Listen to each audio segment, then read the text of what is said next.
First of all, I want you to know that you have no idea how hard it was creating this video, how embarrassing it was describing things I've been going through. But if you're watching this right now, you're probably suffering from that disgusting disease called herpes. And I want to talk about the 3 years of excruciating pain that I had to put up with, so nobody else has to go through what I did.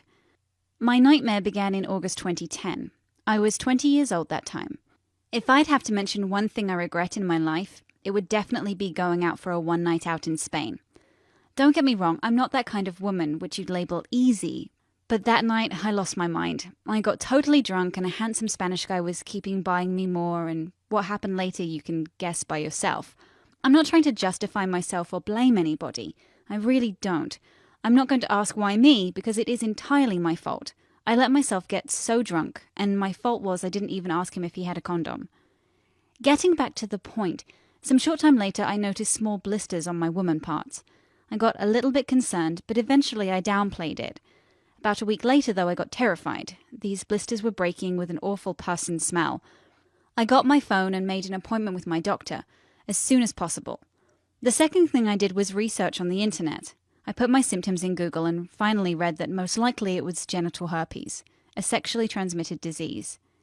The doctor confirmed my concerns and I was given a medicine called aciclovir. But the thing is, it doesn't kill the virus, but it just stops it from spreading, which means when you stop taking this drug, your symptoms are back. As it was in my case.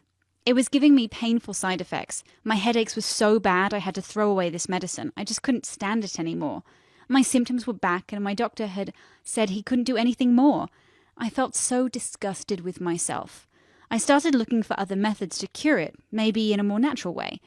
I've been cleaning my parts with salt water, applying an ice cube wrapped in a flannel, Vaseline, whatever, just to feel a little bit more of relief. It was so devastating and humiliating. It had already been 1 year struggling with this disease. I was totally depressed. My family kept asking me what's wrong and I just couldn't tell them. But I've never lost my hope entirely, and I decided to keep searching over the internet. I went through everything you can think of, Chinese herbal remedies, magic pills and potions, but none of it seemed to work. After weeks of doing research online, I came across a site that claimed its method could cure genital herpes naturally, and it was confirmed by scientists in Toronto. And honestly, it was the best thing that could happen to me. At first I didn't expect any results, but then it turned out that it exceeded all my expectations. I'm not saying that it cured me overnight without any work or it's some magical remedy, but after a week of following rules showed in that method, my skin started getting back to normal. I could feel week by week how I was getting better, and eventually, after 3 months,